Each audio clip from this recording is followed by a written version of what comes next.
আসসালামু আলাইকুম রহমতুল্লাহি ওয়া বারাকাতুহু। তো আজকের এই ভিডিওতে আমরা ঈমান ও ইখলাসের বিষয়ে 3টি হাদিস শিখব। এর আগের ভিডিওগুলোতে আমরা পবিত্র কোরআন বিষয়ে 4টি হাদিস শিখছিলাম, তারপর ইলমে দিন বিষয়ে 4টি হাদিস শিখছিলাম, আর আজকের এই ভিডিওতে আমরা ঈমান ও ইখলাস বিষয়ে 3টি হাদিস শিখব। তো অবশ্যই এই ভিডিওটি সম্পূর্ণ দেখবেন। ঈমান ও ইখলাস বিষয়ে প্রথম হাদিস, ইন্নামাল আ'মালু বিন্নিয়াত। এভাবে একসাথে, ইন্নামাল আ'মালু বিন্নিয়াত।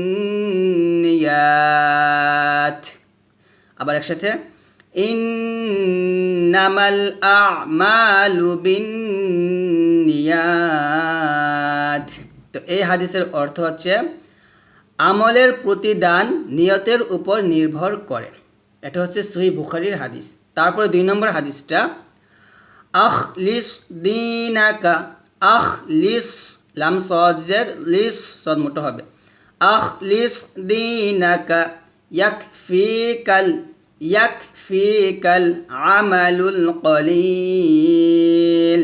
একসাথে, আখলিস দীনাকা ইয়াকফিকাল আমালুল কলিল। আবার, আখলিস দীনাকা ইয়াকফিকাল আমালুল কলিল। তো এই হাদিসের অর্থ, তোমার দিনকে খাঁটি করো অথবা তোমার ঈমানকে খাঁটি করো, অল্প আমলই তোমার নাজাতের জন্য যথেষ্ট হইবে। তারপরে হাদিসটা হচ্ছে, আল হায়াউ শু'বাতুম মিনাল ঈমান। এভাবে একসাথে, আল হায়াউ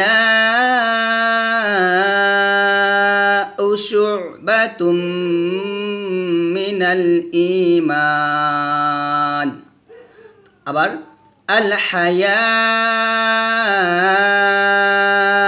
শু'বাতুম মিনাল ঈমান। তো এই হাদিসের অর্থ হচ্ছে লজ্জা ঈমানের অঙ্গ।